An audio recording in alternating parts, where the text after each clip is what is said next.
Greetings and salutations, Dota fans. Welcome back to Game 2 of this best of 3. Zenith taking on DK, two powerhouses of the Asian scene, but Zenith looking like the only power that showed up to play in Game 1.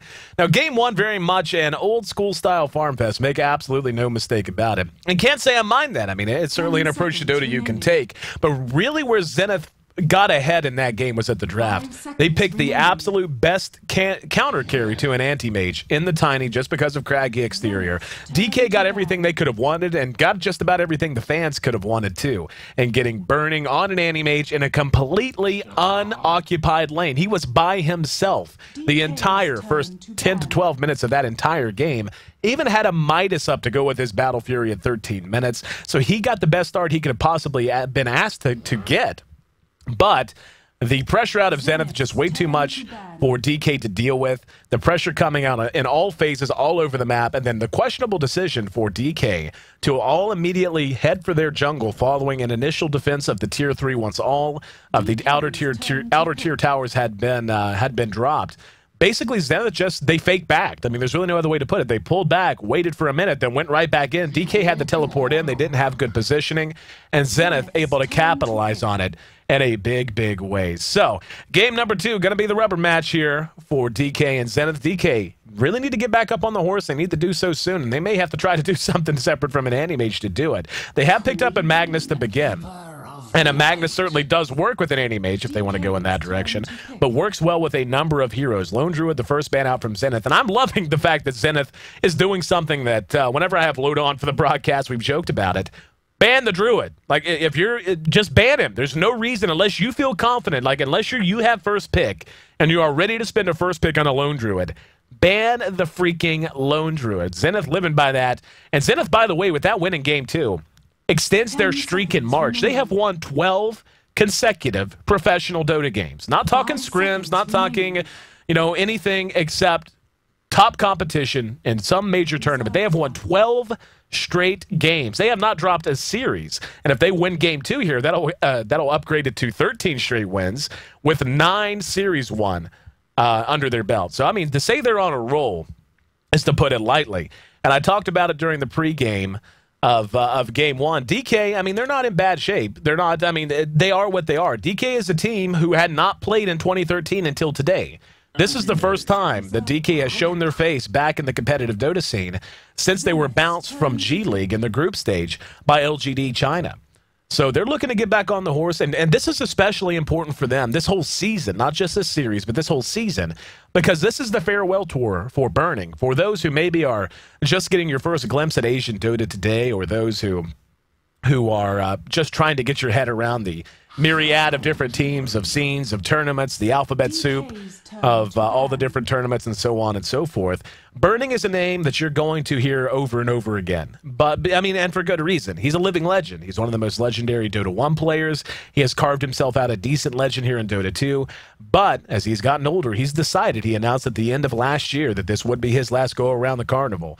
And he will be retiring following the International 3 coming up this summer. So this is their first match following, or the first match in 2013, and the first match in the last chapter of Burning's saga. Looking at the bans and the picks so far, very stable once again out of Zenith, playing another high mobility lineup with the Queen of Pain, the Keeper of the Light. We saw Keeper and all that he brought to the lineup with his ability to bounce heroes around the map using his ulti to teleport people around. Shadow Demon doesn't get a whole lot more solid than Shadow Demon. In terms of lane support, Rubik also picked up, and you know, it's something I want to talk about every time it happens because I feel like it's a really good insight that I've developed over time. It's like, oh, AC actually has something insightful to say, so I better share it as often as I can. But Rubik and Shadow Demon, those who had joined the stream every morning are bound to have heard this 5 times now. But Rubik and Shadow Demon, both the final pickups to round out the first 3 on both sides. Very similar, not necessarily in the way that they play and feel, but in what their capabilities are. Offensive and defensive, both have that flexibility. The ability to be aggressive in lane, to be defensive in lane, to defend towers or to smoke up and go gank. They have a skill set, both of them, that allows them to do that very effectively. And it's one reason why those 2 heroes are so highly sought after and so highly valued by teams absolutely everywhere, from North America to Europe to China to Malaysia to Singapore, you name it. Players and teams love those two heroes because of what they give you both in the laning phase, in small skirmish fights, and even in team fights in terms of the power of telekinesis, in terms of the damage reduction that comes with Fade Bolt, to say nothing of Demonic Purge and Disruption from Shadow Demon, all that can mean. And Shadow Demon is actually a great counter to Anti-Mage at just about all phases of the game because he can disrupt that Anti-Mage. Anti-Mage who eats a disruption is going to lose mana. It's a guarantee no matter how quickly he blinks away. If he's disrupted, the illusions will take 2 auto attacks at the very least. They will have that mana break passive that will be skilled by Anti-Mage eventually. So it's a great way to put some pressure onto an Anti-Mage if you want to offensively tri-lane. Now, Keeper of the Light, not the most famous offensive tri-lane in history, but he can do it so long as he has a solid supporting staff. Shadow Demon, a nice step in that direction. Just depends on what Zenith wants to draft and how they want to lane it. They will be coming from the Dire side. It is a little bit more difficult to effectively offensively tri-lane a Keeper of the Light onto the Radiant side just because of the dynamics of the jungle, the way that the space ends up feeling, the way that it ends up functioning for the most part. But the option is definitely still open there. DK has their Anti-Mage, their Rubik, as I've talked about his value as a lane support, with Magnus able to empower the Anti-Mage. That becomes a question that an Anti-Mage has to answer. Does he get a BKB, or does he just tank up and say, you know what, Empower is much more valuable to me. I don't want to be removing Empower every time I proc a BKB, or every time I toggle a BKB in the middle of a team fight. And you will see Anti-Mages do that. Instead of getting a BKB, they'll put that gold towards a heart. They'll put that gold towards getting their Butterfly up a little bit quicker to give them that evasion, to give them that pure armor that comes from the agility game, and so on and so forth. So that's an interesting decision that we'll have to see how DK wants to make that decision. Darkseer, of course, we know the power of that hero. Probably the single most commonly picked and banned hero in all of Dota. And that goes all the way back for the last year. But I want to bounce back to Zenith for a moment and look at the Lina pickup. I see that that Luna pickup, seeing that Luna pickup, that tells me they want to offensively tri-lane, and I'll tell you why. Luna is a fantastic hero to apply pressure for a number of reasons. One, the range on Lucent Beam is great. It's a great way to get kills from a distance. It's something that you're going to be leveling anyway just because of the way Eclipse works and the fact that Eclipse's damage output is based entirely on Lucent Beam's levels. So you're not going to be breaking the mold in any way there. But mostly because of Lunar Blessing. Lunar Blessing is very unique in the way that it functions with early game heroes, in that it is a flat damage bonus. There are not many abilities that are like that. Ancient Apparition is one hero that's kind of an exception to that, and he's very strong in an offensive setting for that exact same reason. But because of Lunar Blessing from Luna, giving bonus damage to everyone in range, everyone that's going to be in the offensive tri-lane with her, and it's not percentage based. So you're not like, oh, it's a 15% damage bonus to a 49, to a Shadow Demon who hits for 49 damage at level 1. So, that's not that big of a deal. The difference between 49 and 45, not that great. But when you're getting 15 bonus damage at level 1, and that kind of thing, all of a sudden it becomes a lot more risky for DK to try to do anything to that tri-lane. If they get out of position at all against a Shadow Demon who's going to be able to lead with Disruption, and the fact that Shadow Demon is going to be able to make Anti-Mage's life a living hell if he puts so much as 1 point into mana break early on, it just makes it very hard for DK to look at that and go, you know what, maybe we should try to change this up. It makes them consider that sort of an approach. I don't think they will. Given they've picked up their Jakiro, they've got 2 very strong solo lanes in the Magnus and the Darkseer, so obviously want to get those 2 heroes off to a good start as best as you can.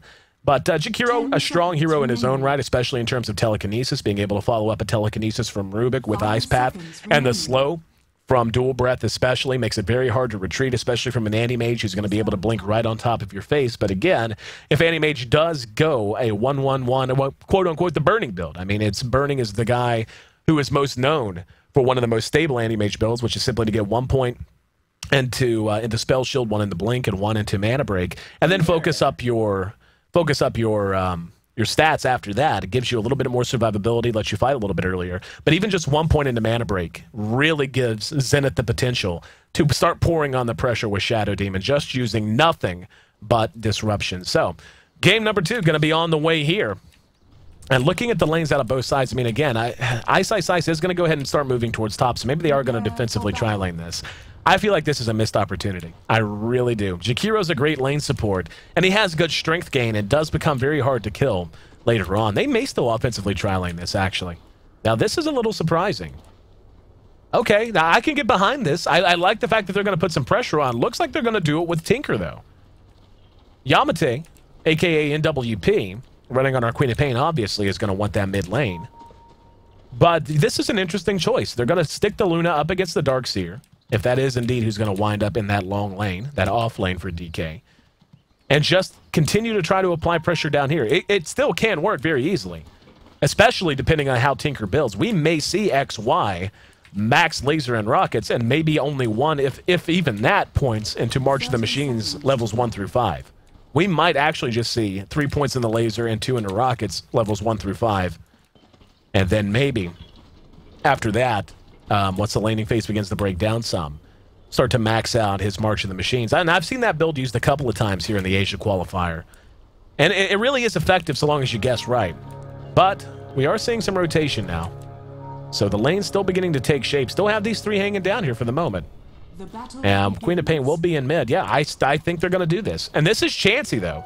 This is a lane, given how dependent all of these here... Oh, wow. XY caught out. They're going to follow it up. Illuminates their disruption. XY running for Roche. He's going to try to deny himself. No, he's actually going to salve. And Roche... Oh, he's banging on Burning! He's going to kill Burning! Burning got first blood, but he does end up dying. However... Animage killed by Roshan. That actually works out well. That works out well for them. Of all the ways that could have gone, I thought Roche was going to kill him before he got Tinker. But given he got Tinker, he basically just got a free ride back to the well, denied by a neutral that is Roshan. And he's just fine. Oh, wow. First blood goes the way of DK. And Burning, pissing off the big man. Less than a minute into the game, Roche having none of it. Oh, wow. The bash is out of Roshan. Oh, drama in small moments. Drama in small moments. Now Freedom's going to be caught out and pulled back. Burning's almost level 2. Rubik's almost level 2. Jakiro halfway there. Keeper of the Lights hurting in experience as his Tinker. And this is kind of what I was driving at before that fight broke out. Shadow Demon doesn't have a single point of experience yet. This is a tri-lane that is going to be lost very quickly for Zenith if they don't accomplish something major soon.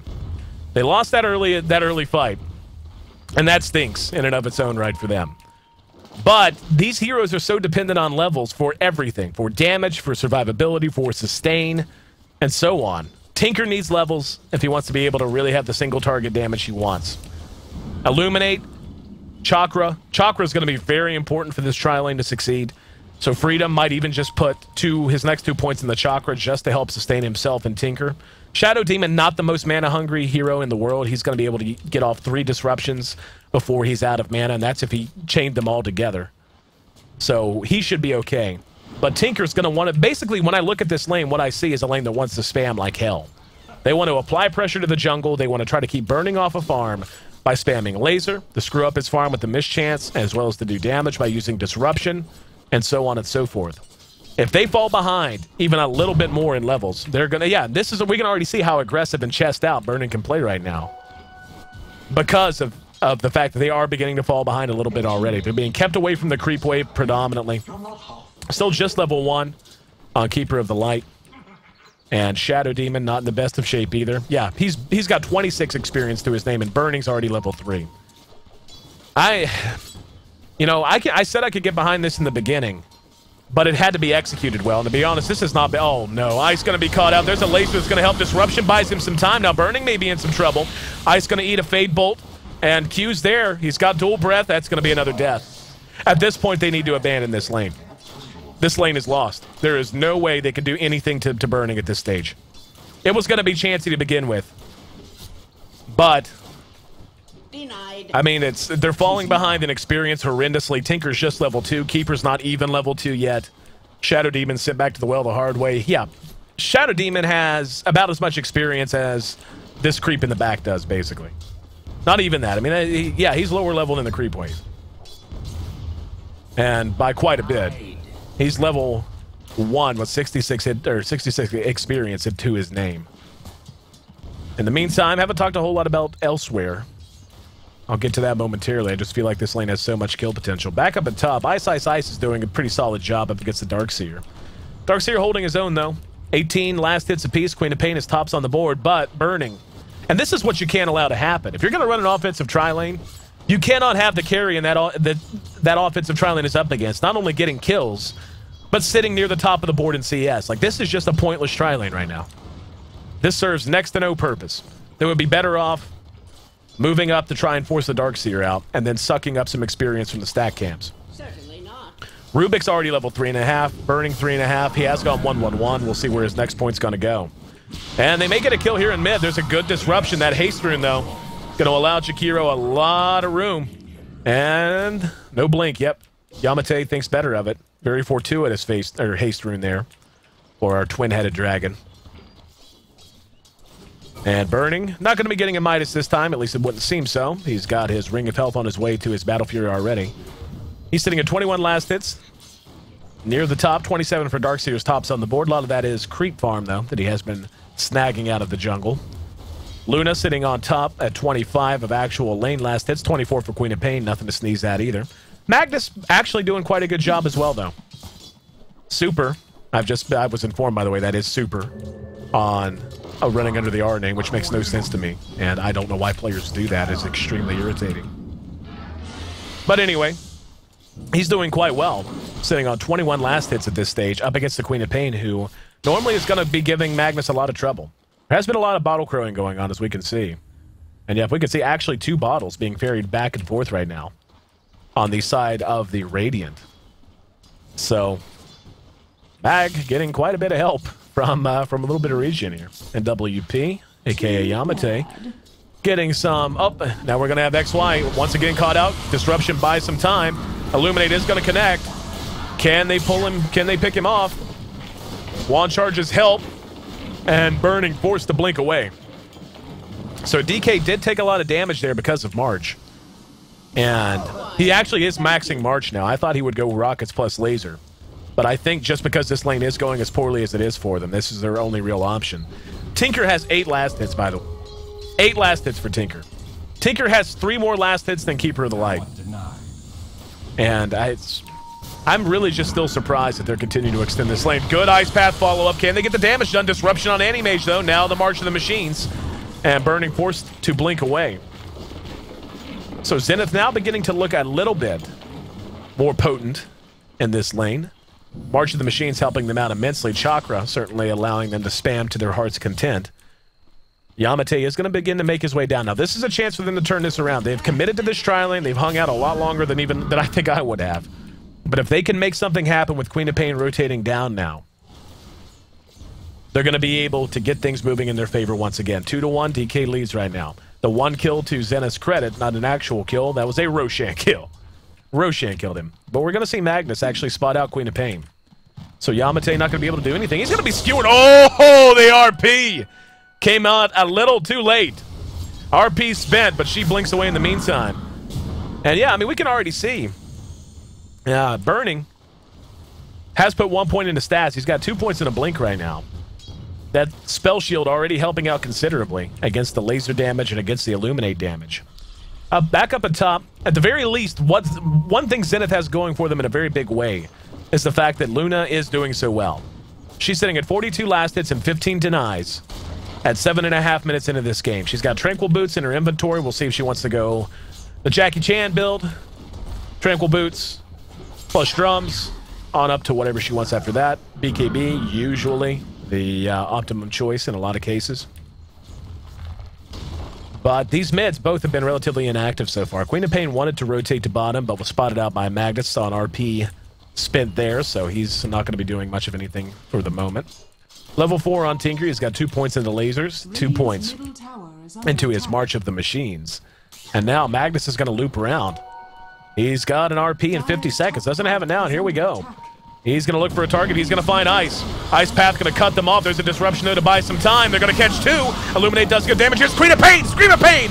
Back on the return side of things. The laser's going to be there to clean up 1. That's going to be Anti-Mage. Being able to bring down Burning. Huge there. 4 seconds on the blink for Yamate. Yamate pulling the trigger on the reaction. Beautifully done. He's got a Sonic Wave if he wants to spend it. He's going to go for it. There's a Scream of Pain. 1 auto attack. Now Magnus is there. No mana for anything now. Can just stand and go back-to-back, but Chakra certainly does help. There's Rubik, though, with the telekinesis. Another TP reaction coming in. 2 are going to land. They're going to get the mag in the meantime. And that's a triple kill for Yamate. And there's the vacuum, bringing 2 back, and Burning wants to fight again. Wants some revenge. Looking for it on XY. He's going to blink up in 4 seconds. 2 charges on the magic stick for XY. Is he going to go for it? There's the TP. Surge going to allow him to run him down. He's going to go for it completely. No! It's Luna! Luna with the Eclipse! Got one and chased the other off. Oh, you sneaky, sneaky XY. Where are you, my friend? Yes, you. Gave him the old end around. Gave him the old okey doke around this tree. And Luna, landing at just the right time, turns that fight around. Zenith, who was suffering so heavily in that offensive tri lane, now lead this game 6-3. Burning dies twice in the same amount of minutes. The gold moving their way, the experience moving their way. What a turnaround. Oh, Zenith, XY, the luckiest man in Dota. He's actually, and now here's what's disturbing. As bad a start as he had after all that, he's actually not far away from his boots of travel now. He's going to have him like by 11 minutes. That is disturbing. Following all of that, we got 3-0 on Queen of Pain. We got 1-0 on Luna. We got 1-1 on that poor Tinker. That very fortunate, I shouldn't call him poor Tinker after what he managed to pull off there. Oh, XY, you beast. Take a look at the net worth. Top 2 on the board. Our Queen of Pain and our Luna. Anti-Mage not far behind, but that gap is beginning to show itself a little bit. Continuing to just farm himself as best he can. He's sitting at level 6 now. Not much closer to his Battle Fury now than he was 2 minutes ago. That hurts a lot. I mean, dropping twice there really, really hurts them. Because they were winning that tri lane remarkably one-sidedly. Like, that tri lane was not going the way of Zenith. And I'll tell you where I think it all began. Magnus's choice to rotate down sans his reverse polarity. And I understand it's the rune timing that sent him there. The reason he was even in that neighborhood was because of the rune timing, moving down here to get that rune, and then he just proceeded on up, if you can see me drawing on the mini-map. But the biggest problem is he came down with nothing but Skewer and Shockwave to deal with. And not only did he come with that, he came and engaged just in the shadow of the tier 3. So he basically required his team to come help him out in a position that is very easy for the other team to react to. But I'll tell you right now, this has been one of my more enjoyable series to cast so far at G1 just because of the excitement of the team fights. Big plays on both sides. And my heart is throbbing in the best way. We're going to have a Shadow Blade pick up on Luna now. This I'm a little questionable about. Shadow Blade on Luna, fine. I mean, it does what it does. Zenith's just going to have to do a lot of work in the mid-game. And, you know, when I look at the lineup they have, I totally get it. March of the Machine's going to be the strongest in the mid-game. Queen of Pain, going to feel the strongest in the mid-game. Luna, on the back of a good start, having a very mid-game item in Shadow Blade, probably a BKB to come after the Shadow Blade. They're basically building a lineup that is going to feel just about impossible to fight in the mid-game. And that's when they can take advantage of Burning and Anti-Mage. That's what you want to do to an Anti-Mage. You want to hit him. You want to hit him in the lane, which they have done a decent job of following that big reaction they had, that big turnaround in bottom. So they've done a good job of getting something done there when, honestly, the way this game started and the way that lane was going, they had no business ever killing Burning at all. None whatsoever. But he died twice, so they've done a decent job of setting him back in his quest for the Battle Fury. And yeah, he's still a long way away from that Battle Fury too. Like, a long way away. Not even a quarter of the way right now to that Battle Fury. Up at top, Zenith is going to go ahead and try to extend their gold lead, beginning to apply some pressure to this tier 1 top. Maxed out Lucid Beam, maxed out Lunar Blessing, so Glaives now going to be something that DK has to account for. Glaives give her so much split push potential, especially again when she has had a good start as she has. Burning did get his treads up, so at the very least he's got that going for him. Treads before the BKB. Totally understand it in this situation, especially after having died. I don't think that was the plan originally. But it is, I mean, it is where it is now. 13 minutes in, we got 9 kills on the board. And we're beginning to see Zenith play a little bit more chest out. Feeling a bit more confident in themselves. Super has a reverse polarity ready if he wants to react to this. March of the Machines plus Chakra, just so strong. Boots of Travel are done on Tinker. And we can see Burning can't even really contend this without a lot of help. Now, speaking of a lot of help, he's got a lot on the way, but Keeper of the Light's bringing someone in. That's probably going to be Luna, and it is. Arguably the strongest skill the Keeper of the Light has. And we're going to have a disruption up here. That's going to catch Super. And he's looking for a target. Not going to find one, though. Luna destroys the tower in the meantime. And she's just going to YOLO it. Wow! Ice, Ice, Ice! What the hell was he doing? I don't know. I don't even. He knew right where they were. It's not like they retreated in a direction that Zenith didn't see. They didn't need a ward to know that if the enemy runs to the north right at the bend of the Radiant Jungle and then retreats back south, that they're probably going to head back south to the lane. Or at least back south. And it's not as if Luna wasn't seen. I mean, she had just killed the tower, so they certainly had vision of her. Just a mental mistake, a mental breakdown there on the side of Zenith, and that actually hurts them a lot. She had Spinner Gold at the very least. Shadowblade is complete, has added a Wraith Band to her inventory as well, and that will complete her Ring of Aquila. Taking a look at the last hits, we can see Luna on top. Burning, all things considered, still doing okay. The deaths, again, have really hurt him a lot in his quest for the Battle Fury. He's going to have his Perseverance done now as the Void Stone's on the way, courtesy of our Hexapus, I believe is what our courier is known as here at the G1 League. In the meantime, though, Luna, taking yet another tower. She's going to take the majority gold from that. And I would suspect she's probably just going to rush up a BKB and then look to start fighting at about 25 minutes into this game. They are not going to want to let Burning get any kind of late game potential together. They want to take this game over sooner rather than later. Yamate moving into position here near the Radiant side secret shop, anticipating some movement as Ice, Ice, Ice continues to pressure this top lane. Burning now farming out this bottom lane. And we're going to have three making their way towards mid. This middle tower should drop. March of the Machines, so hard to deal with. And it's something that we... Oh, here we go. RP going to catch three. Can they follow it up? Beautiful RP skewer. Peace out, says Super. Sends him back to the well with that tier 1 tower still standing. Big turnaround there, and all of a sudden we're tied back up. However, Luna does get a solo kill on Shakiro. Did not even have to use Eclipse to do it. Tinker's going to be here. Now, this is just the strength of a Tinker pick. He should be able to ward this off by himself just with March of the Machines. Luna, in the meantime, laying into the tier 1 top. So as good as that turnaround was, they're going to get nothing for it. And this is the other strength of building a team like Zenith has. Luna is going to be able to use that Shadow Blade and make it away.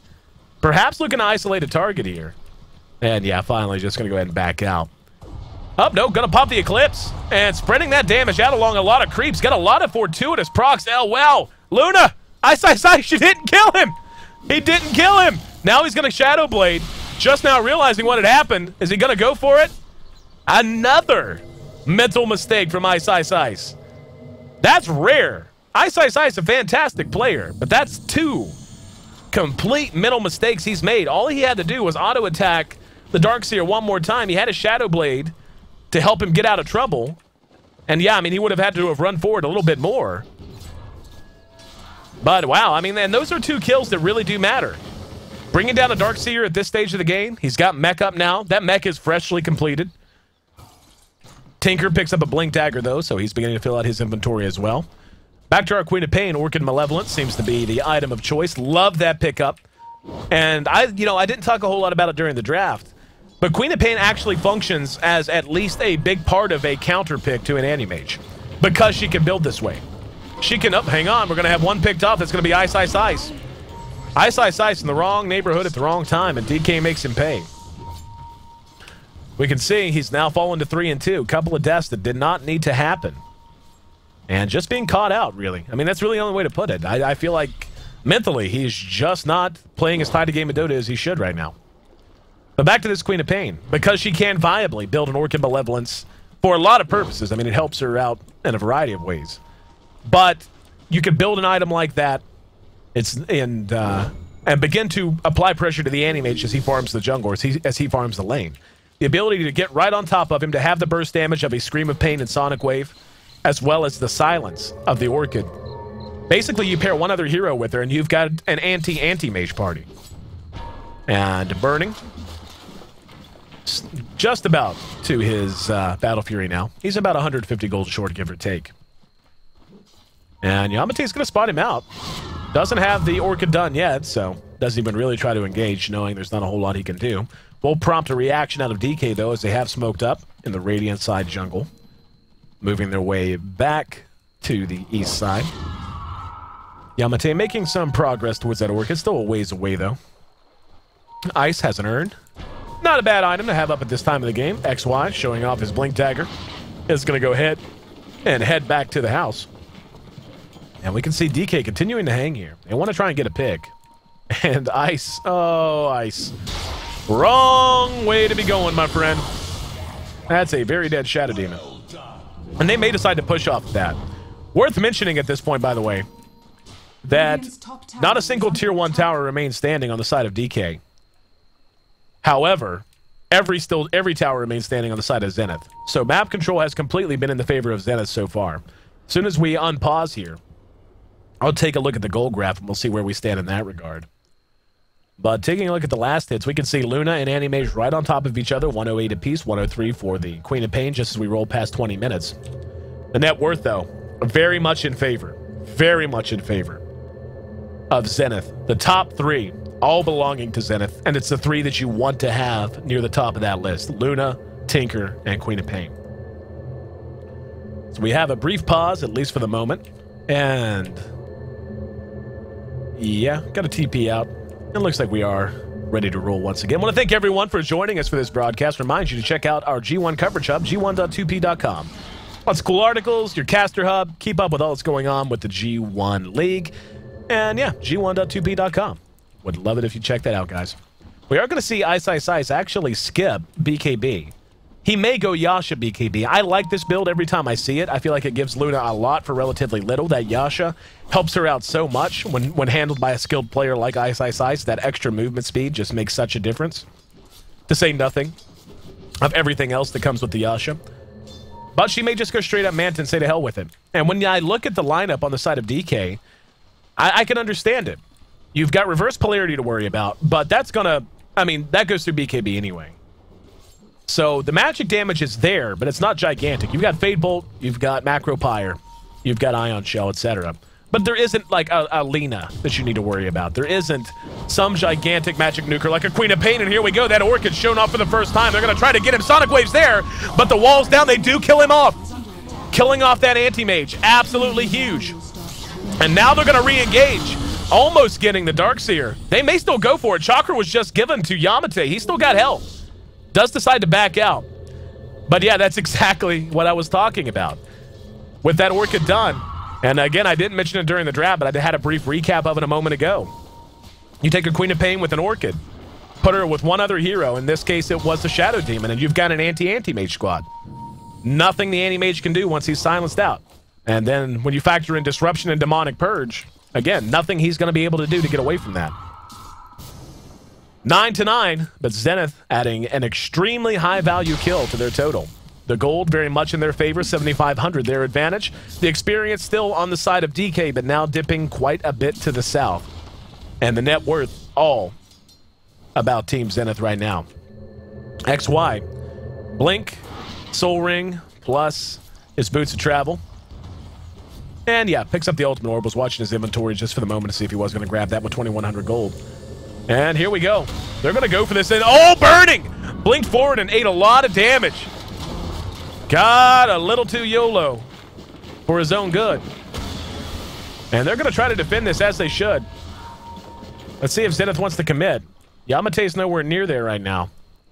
So they're not going to be fighting with him if they do. Ulti still 22 seconds on Freedom, so not going to be able to teleport him in either. In the meantime, our Darkseer, on his way to Pipe, has picked up the Cloak. Has his mech up. But for the moment, not here to help out his team. Burning. Battle Fury done as anticipated. Came out at a decent clip, but still quite a bit behind the other major heroes on the other side. And the rest of DK is smoked up again. I do like the fact that DK is abusing smoke as much as they are. Don't want to, well, abusing, not the right word. They are using smoke. And they're going to find a Tinker because of it. Oh, wow, no! Tinker, a little too quick on the trigger. Here comes Magnus. XY looking for some kind of safety. And he has to rearm before he can do anything. It's going to end up dead. The reaction might come. Nope, never mind. Oh, sneaky, sneaky. XY says that's fine. I left a corpse, but so did Roshan. And Zenith adds the Aegis to Luna's inventory. Love it. Absolutely love it. Very happy to trade a Tinker for an Aegis in this situation. 23 minutes in, and again, this all dovetails into what I was talking about with the Shadow Blade pick, and yeah, she's just going to go straight for Manta. Not even going to get a BKB. Building a 100% knock your lights out in the mid-game lineup with Queen of Pain and Luna predominantly. And now with that Aegis, right at 23 minutes, right as Burning is just beginning to get his legs underneath him, just beginning to put that Battle Fury through its paces. Now, though, they're ready to quite literally begin pushing through to tier 2s and even to racks. I feel like BKB would be a much more stable pick for Luna, but, I mean, getting a Manta up at this timing, and if the Anti-Mage is as barren in his inventory as he is right now, this works just fine. He's going to have an Ultimate Orb in about 400 gold if he wants to go straight for a Manta. And once you get that Ultimate Orb on your way to a Manta, or even a Yasha, you do feel a little bit more comfortable taking fights, especially if you have to come fight at your tier 3. But still going to be outmatched and outclassed. Still going to eat a lot of damage from this right here. And so far, Zenith taking their time getting into position. DK now running as 4. Not a single tower, tier 1 tower is down, by the way. Just want to circle that out again. That's how solid a game Zenith has played. They've been moving, they've been punished. There's been some mental errors, particularly on the part of Ice. But they have yet up. We are going to see Queen of Pain picked off. That's very high value for them. Getting her off the board, very, very important. They should be able to take a tier 1. And they're going to send 2 down to defend the tier 2 bottom. And we have the Shadow Demon up here, going to try to keep this tier 1 standing. Here's the reaction. That's going to be Luna landing. And enough to ward them off momentarily. So they keep all 3 tier 1 towers still standing. I like that Zenith is spending so much time occupying this piece of real estate here on the minimap. They're spending a lot of time in this Radiant jungle. They are making it very unsafe and uncomfortable for Burning to move into there anytime he's looking for farm. I'm a little surprised they haven't actually just pushed that tier 5, pushed that tier 2 bottom. That's not a tower that they can afford to lose. DK needs to defend that. And if they just give it up for free, that's free tower. But this is a fight you want to take with an Aegis in your inventory. It's a fight you want to take with everyone's ultimates off of cooldown. And Burning, along with QQQ, likely to be the target. Luna's under cover of Shadow Blade, and here we go. There's the... Oh, I thought she was going to spin the ultimate. Not even going to bother. Actually just going to auto-attack him down. Thought she was going to Eclipse, but yeah, didn't even need it. So that's 25 seconds Shakira's down. They can push mid here if they want, or bottom. Or hell, they could try to push both. Looks like the tier 2 mid's going to be the primary target, and it will be. Tinker is going to head back to the base, but he'll be back for the fight momentarily. 12 seconds. Illuminate on the high ground. Some high ground artillery. Going to be firing itself off. Eek, doing a lot of damage. Luna still has her ultimate, still has that Aegis up. She has level 3 Eclipse now. She is well past level 16. 4 staff up on Ezalor. Keeper of the Light, doing a great job throughout this whole game. And the Aegis has about 60 seconds left. I'm really just shocked they're not selling out on this tower. If they had just gone for it and been willing to pull the trigger on an Eclipse, if they did try to re-engage, they probably would have gotten it easily. Instead, that Aegis is going to end up fading without a whole lot. Actually, I take that back. It is going to be another 2 minutes on it, give or take. So they still have some time. DK in a very defensive position now, though. The Darkseer getting close to his pipe. That'll help considerably against the pure magic damage that Zenith is going to be relying on. And this is another thing that's worth mentioning is Zenith, you know, you talk about being on a timer against an Anti-Mage, and that's very much a reality. But when you have a lineup like they have that is predicated in large part on magic damage, Queen of Pain with Sonic Wave, with Scream of Pain, Lucent Beams, Eclipse, the mixed damage of March of the Machines, you don't want to let your opponents get up magic resistance. You don't want to give them time to get BKBs out. Ice is going to eat a little bit of damage. Should be able to get this. Actually, it's going to be telekinesis. That tower is going to be finished off by Luna. Now they're going to go for it. Sonic Wave caught 1. Caught 2, actually. They killed the Rubik with it. So engagement to the south. Queen of Pain got the kill on Rubik. But yeah, this is what they need to be doing. And poor Burning. He's got enough for his ultimate orb. He's almost got enough for his full-out Manta. But once again, beaten to the punch by Zenith, as the Manta has been done on Ice Ice Ice for a while. Invisibility. And Zenith has just played 2 beautiful games of Dota in dealing with this Anti-Mage. This is the way you do it. Well, in fairness, though, this game was not going their way at all early on. And DK made some decisions that opened the door for Zenith. But once that door was open a crack, Zenith just kicked it down. Kicked it down 70s police movie style. A free sucker. That's basically what Zenith did. And now I can't help but picture everyone on Zenith wearing a handlebar mustache. Because that's how that works. That's how my brain works. But 29 minutes in, and Zenith very much in control of their own fate. 10,000 gold. They have crossed into the 5-digit territory in terms of gold lead. The experience not nearly as big. It's been a lot more violent, a lot more up and down in the way it's gone all game. But both teams really pretty reliant on levels. I mean, neither of these teams have heroes that don't want to be at a decent clip with their experience gain. So it's gone both ways up and down. Luna is going to have her BKB up soon. Only needs the recipe now. Now here's the reaction. And all of DK's to the south here. This could be a big fight. And Luna going to expose. We got a battle of illusions here. Tinker using March of the Machines. The tier 1 is going to end up dropping. Here comes Darkseer under cover of smoke. He's not going to spot anything out as Luna did get out of dodge. Did TP out. They may just trade tier 2 for tier 2 here. Now the push potential is much bigger on Zenith. Zenith is going to push much faster than DK will. Even with Anti-Mage empowered, they're going to be able to push much faster. Tier 2's already down. Now they got to make a decision. They need to go right now. Yep, there we go. They're gonna TP back. And that's going to prompt Zenith to go ahead and hold. Oh, they actually get the Orchid on it. Can they get him down quick enough? No. No way to do it. No way to cancel that teleport. Didn't have ulti on Freedom, so Blinding Light not there. The pipe's now done on our Darkseer. And now with Queen of Pain having a Scythe of Ice as well, 2 extremely key items and shutting down an Anti-Mage. And they've come out at 30 minutes apiece. The net worth Anti-Mage is still not on top, and I think that says it all, really. The fact that we're 30 minutes in, and it's one thing for Burning to not be up at the top of the GPM at like 20 minutes in because his Battle Fury came out late because he died twice. It's something else entirely for Luna to be ahead of him, even if it is just by a couple hundred gold, after 30 minutes of him bouncing around and putting that Battle Fury through its paces, especially with Empower from Magnus. Now, Empower going to be a big factor moving down the stretch. Here we go. There's a Lucent Beam. They're going to go for the tier 1. We may have a big fight, and they are thinking about it. There's a Scythe of Ice used on an illusion. And we're going to see XY move over to the woods. PK. Now, this is where things get worrisome for Zenith. Did they wait too long? You can tell they're just not playing nearly as aggressive and trying to engage into DK. The pipe, the mech make it very difficult. Anti-Mage hitting for a lot of damage, hitting for 265 damage when he's empowered. So they have to bring him down soon. They have the tools, make no mistake about it. Scythe of Ice, Orchid Malevolence on the Queen of Pain. Scythe of Ice done on XY as well. But it's going to have to be like it was in Game 1. They're just going to have an excellent engagement. They're going to have to make the right decisions and decide when to take that fight. 3,200 gold in the Bank of Burning.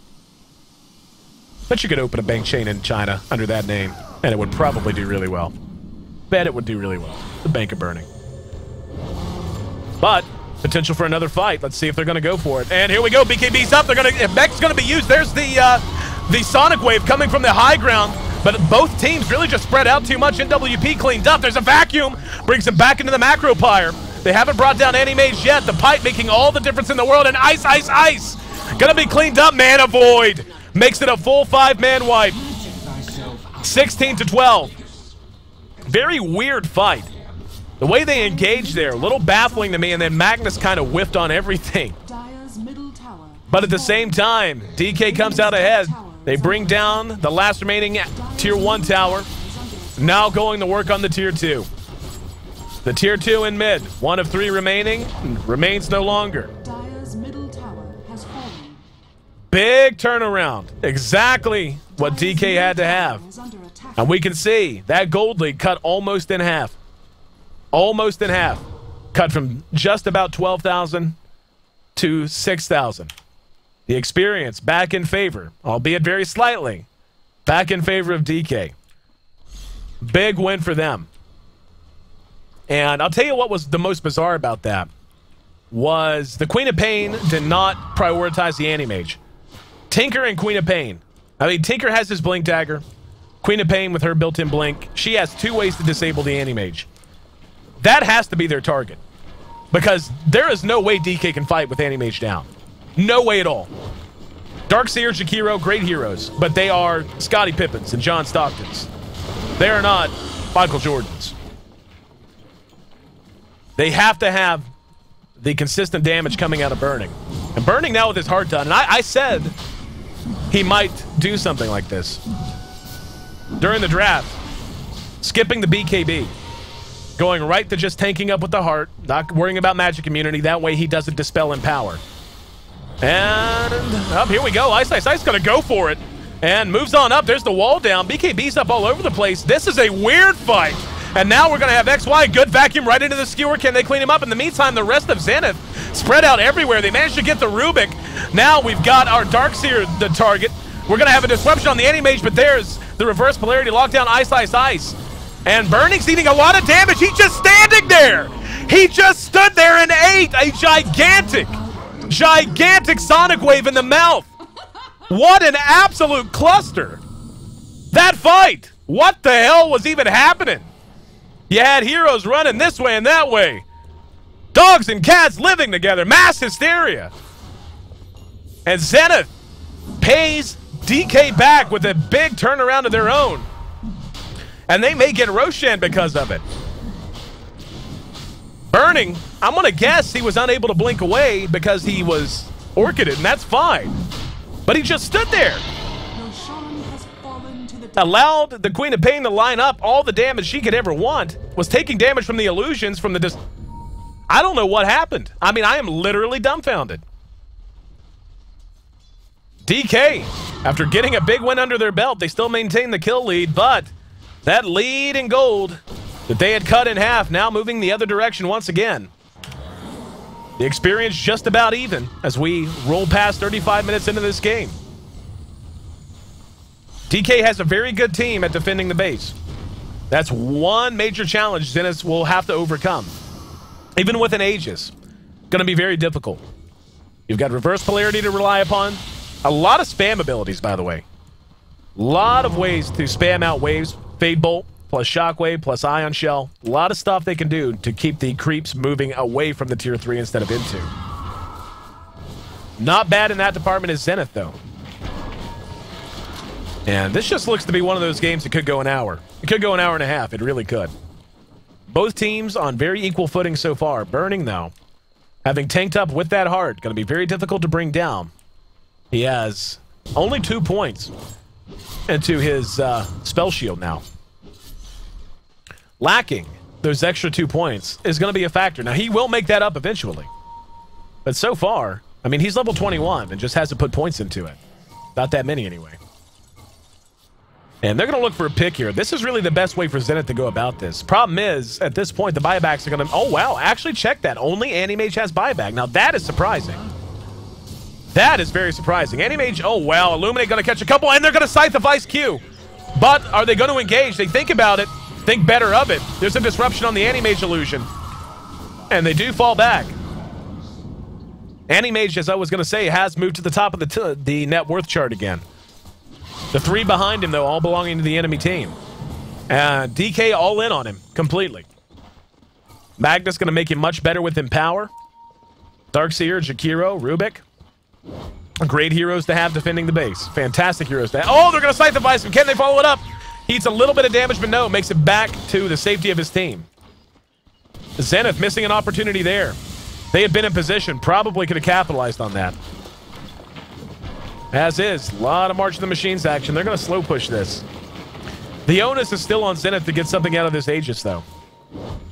3,800 gold on the Queen of Pain. We'll see if she's going to spend it or bank it. Back to the buyback status. 2 have it for Zenith. Only the Anti-Mage has it on the side of DK right now. So anyone except Burning that dies here is going to be down for the count. We are at that point now. 38 minutes into the game. Those respawn timers, even on the supports, are going to be pretty long. So this is not a situation where either team can really afford to make a mistake. Luna continuing to just do her thing in this bottom lane. Tinker going to hook back up. They are a little bit spread out. Yamate doing his own thing here in mid. The three heroes from DK, Shakiro, Darkseer, and Magnus trying to hold this tier 3. They're going to move up. And this is going to be a 4-on-3 if they decide to actually move up onto the tier 3. Just using March to spam this out, and they're going to catch the Darkseer. No follow-up, though. There's an Ice Path. They're going to catch XY. Can they follow it up? There's a vacuum right back, and the wall goes down, but here comes the Eclipse. Eclipse doing good damage. We're going to see one gone. Reverse polarity catches Ice. But it's with the BKB up. Skewer just going to get him back to safety. 1 for 1. Darkseer traded for Tinker. Can they continue to hold this? Burning is back, but he's down below half health. Can they catch him? He's going to go one-on-one with Ice. Vanavoid pops the Aegis and gets Ezalor with the AoE. Ice now going to be telekinesis, but here comes Yamate. Sonic Wave catches a couple. Burning has to run for the well. And we're going to see Ice make it out of that alive by some miracle. 2 for 2 the trade so far. And they will go ahead and back out, but that 2 for 2 includes the Aegis. And that's a big win for DK. Being able to defend, going even, despite getting the Aegis as well. 19 to 18.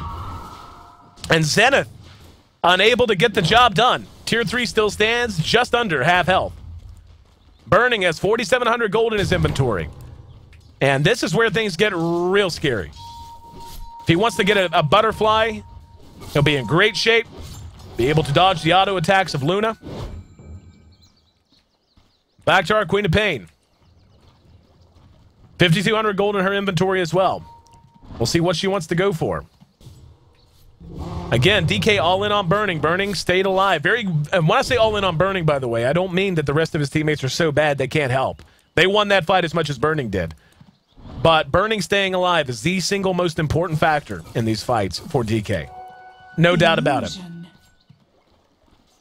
Not having the BKB makes it tough to do, too. It's a very calculated decision. He has added the Ingle song to his inventory, so he will be going for that butterfly. By making sure that he gets the most out of Empower. And we can just see the amount of damage he's pouring out right now, just massive. Given he has not built one pure damage item the entire game. He's still, despite that, with Empower, doing in excess of 300 damage a shot and hitting very, very quickly. Queen of Pain has added an MKB. She's looking for that right-click damage, and she anticipates that Burning will be getting himself that butterfly. Needs the pure damage, the undodgeable damage that comes from the MKB. Ice has picked himself up a Ghost Scepter, looks to increase his survivability. Very good call against the heavy right-click potential of an Anti-Mage. We're going to have a butterfly coming out on Ice as well. So Dodge going to be the name of the game. Ice, though, going to have some help from Queen of Pain with that MKB already. 2,800 health for Anti-Mage, though. That's a lot of health to have to try and bring down. What they need is a pick, and they need a very fortuitous pick. They also need a disruption. Disrupting the Anti-Mage would be gigantic for them. They can disrupt him in the middle of a team fight and get some mileage out of those illusions that proc following the disruption, given how fat that Anti-Mage has become. Take a look at the GPM, just south of 600 for the Anti-Mage, 500 for Luna, just about 500 for Queen of Pain, Tinker down near 400. Our kill board shows us 8-3 on Queen of Pain. Yamate's had a fantastic game. 6-3 on Luna, 6-5 on Burning. Burning's performance has not been that great. But he's done the best with what he's had, and now getting a lot of help from maxed out Empower.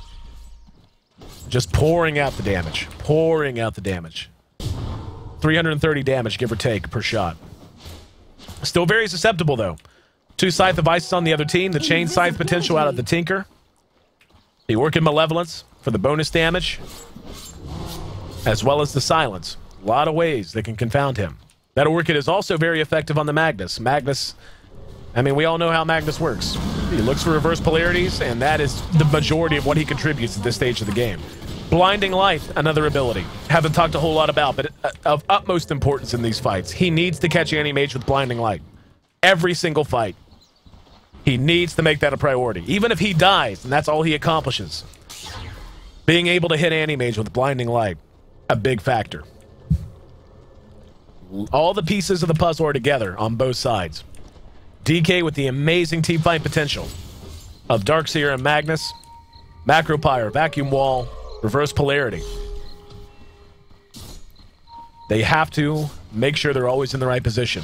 They have to keep their anti-mage alive. That has to be their #1 priority in every single circumstance. As awesome as those team fight abilities are, at this stage of the game, they're not enough to carry them to a victory. Taking a look back at the gold graph. Back up to 10,000 for Zenith. So after they reversed their cores just about 10 minutes ago, they have continued to build that lead. The experience is in their favor as well. And the reason is basically they're just running together. As goes Burning, so goes DK. He's got 2,400 gold in the bank. Buyback status up on about half the board. Luna and Animage both have it. Tinker and Keeper of the Light both have it. Now, Tinker and Keeper of the Light having it, probably the two most valuable heroes on the entire map to have it. Tinker's ability to buy back if he dies and immediately re-engage into a fight via Boots of Travel. Keeper of the Light, his ability to buy back if he has to. Now, he's going to be able to use his ultimate if he does stay alive. So, at this point, the Luna having buyback, the Keeper having buyback, especially if the fight breaks out in the shadow of their own tower. If DK decides to go on the offensive, that's where the Keeper buyback really shows its importance. He'll be able to buy back and bring someone into the fight no matter where they are, anywhere on the map. 45 minutes in and things have calmed down. The calm before the storm. As Zenith and DK both know, the margin for error has shrunk exponentially. Force staff up on X, finally beginning to fill out his inventory.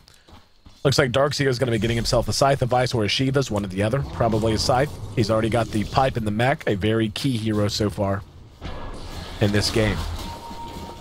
XY has added a Dagon. Now this is a great choice, given the way Animage has chosen to build himself. Again, skipping the magic immunity just so he can guarantee to always have Empower on himself in these fights.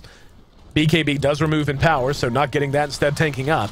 So with no magic immunity, he's not only doubly susceptible to Scythe of Ice and Orchid, but he's also susceptible to Dagon damage, which can be spammed and spammed and spammed. They're going to go for Roche, and they're going to have to challenge this quickly. They don't have... Oh, no, Yamate's not here. They don't have the vision. They have to know this is going on. They cannot let Animage get a free Aegis. They simply cannot. This is going to be a disaster. There's the Force Staff forward. Roche at about 3/4. They have to challenge this. And there's March of the Machines. Luna sending the illusions out. Taking a look at... Oh, they're gonna catch Burning. He's Scythe of Ice now. Can they get him? Here comes the RP looking for it. He's gonna catch Ice, Ice, Ice. In the meantime, the Eclipse continues to go off. Ice, Ice, Ice still fighting, but he's down to about a quarter health. Macro Pyre's down. Pipes up on both sides. Sonic Wave does connect. There's a Mana Void to help clean up shop. Ice, Ice, Ice still going to town, chasing the Darkseer, but no! Burning is there. The buyback is up on Tinker. He is gonna be rejoining the fight. And Burning able to survive through that fight once again. The butterfly was complete before that fight. Invisibility. Oh, they're going to catch him on the return. There's the Dagon, and the laser gets Magnus. Burning. Has to run for the well. Yamate still up and fighting. 4,200 gold. Buybacks on both sides. Oh, no. Now they're going to get Burning. Can they clean him up? He's down to a quarter health. Can they get him? That's the skewer from Magnus. They managed to break down Burning. Burning has to buy back. Now immediately, can they get Magnus again? They can. That was off of a buyback. Magnus is down for the count. He is down for the count. The vacuum, now the Vol, as well as Burning, chopping wood on Ice. There's a disruption, though. Ice using the Ghost Scepter to get away. Burning's going to continue to try to pursue them out. In WP there, Yamate makes a blink for it. Freedom wants to get away. He's going to be cleaned up immediately, though. Absolute madness on both sides of this map, on both teams. And as the dust settles, 22-23. And Burning back where it all started in the Roche pit, looking to solo Roshan. They know what's going on. We've got the pings coming out from Luna. They know he's in there. They've got to do something about it. Burning's getting bashed here. Ice, Ice, Ice is there. Or excuse me, Ice is there. But now here comes the cavalry. They're going to re-engage. Roche is still up. They're going to manage to get one picked off. There's a buyback from Keeper of the Light. Mech gets them back into fighting shape, trying to use March of the Machines to make this pit untenable. Burning goes back in, and here comes Yamate. He's going to go for it, but in the meantime, Burning's going to be able to clean this up. They're going to be able to get one.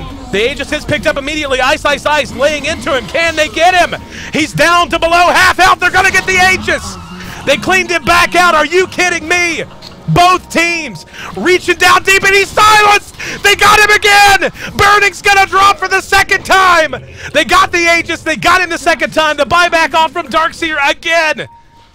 And Zenith and DK both reaching down deep, swinging from the shoelaces. Haymaker for a haymaker for a haymaker.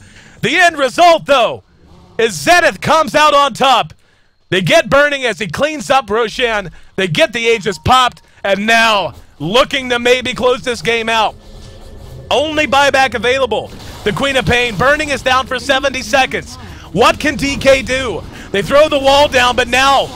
Oh, the RP caught everyone, though. Can he turn around? Skewers him back into the wall. Doing so much damage, buying time. Anti-Mage is still down, but there's the Eclipse. Ice trying to run them out of their own base. He's going to be telekinesed by X. Brought back, able to clean one up. Ice continuing to do damage. Darkseer will be cleaned up as well. It's a double kill for Ice. And Zenith still trying to bring down this tower. Here comes Shakiro. Q going to be sent back to the well the hard way. Just throwing everything they have. Throwing the chicken sink. And Yamate spins the Sonic Wave to go godlike on the Magnus. That might be it. Everyone is down. Burning's back up in 20 seconds. There it is, the GG. Are you kidding me? I have been broadcasting Dota for a year. I have not gone horse in a single match. I have been broadcasting, period, for most of my life, and have not gone horse in the middle of a match. I am losing my voice. Zenith and DK showing us one of the best matches in 2013. A 50-minute game. Zenith gets revenge on Burning and company for their exit from the International in Seattle last year. They roll 2-0 over the Legend in DK's return to professional Dota in 2013. Brought to a screeching halt by the powerhouse, the Southeast Asia monsters that are Team Zenith. What a game. What a series. So privileged to have been a part of this. Hope you guys enjoyed it as much as I did. 1,400 DK fans walking away disappointed here. 400 Zenith fans, according to the in-game counter, walking away with their hands held high. What a win for Zenith. And what an introduction to Phase 3 for the Southeast Asia squad. I'm still catching my breath. I am smiling ear to ear. That might be the best game of Dota I've ever broadcasted. That might be the single most exciting game of Dota I've ever broadcasted. Thank each and every one of you for sharing it with me here on the G-1 Champions League. And guess what? You know what makes me smile? It's a freaking qualifier, man. This isn't even the main event. It's the qualifier. Phase 3 of the Asia qualifier, and we're seeing this kind of Dota. Just wait until the main event coming up here in the G1 Champions League Season number 5. Catch all the coverage at g1.2p.com.